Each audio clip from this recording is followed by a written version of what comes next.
L'ancien champion de patinage artistique est dans la tourmente. Brian Joubert se retrouve au cœur de plusieurs enquêtes pour des faits de violence.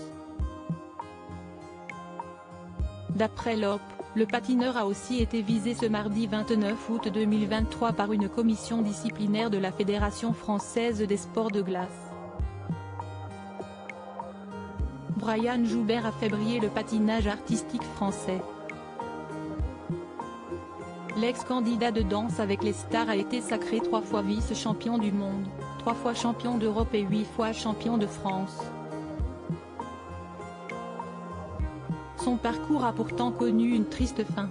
C'est en rentrant bredouille des Jeux Olympiques de Sotchi en 2014 qu'il avait annoncé mettre un terme à sa carrière. Il s'est donc progressivement retiré des écrans. En revanche, sa passion est restée intacte. Il s'est d'abord produit dans des galas de patinage, avant de passer de l'autre côté de la barrière. Brian Joubert est ainsi devenu entraîneur, allant jusqu'à monter son propre club, le Brian Joubert Poitiers Glace. Aujourd'hui âgé de 38 ans, le patineur multimédaillé refait pourtant parler de lui pour une affaire plus sombre. Nous avons reçu des signalements sur des faits de violence, a expliqué à l'OP Gwenaëlle Nouri, la nouvelle présidente de la Fédération française des sports de glace.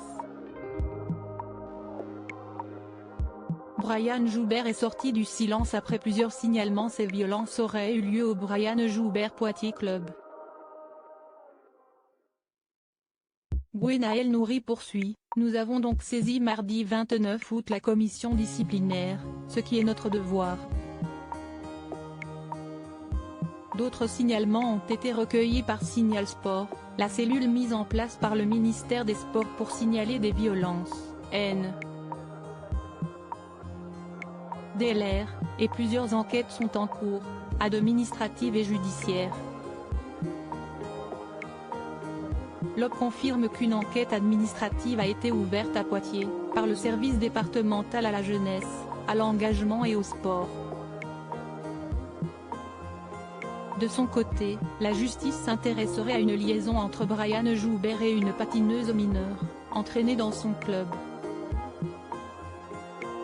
Le patineur est sorti du silence, déclarant à l'OP qu'il n'a jamais franchi cette limite, même s'il reconnaît ne pas être parfait. Il poursuit, à propos des différents signalements, il est compliqué de savoir quand on dépasse les limites. À suivre.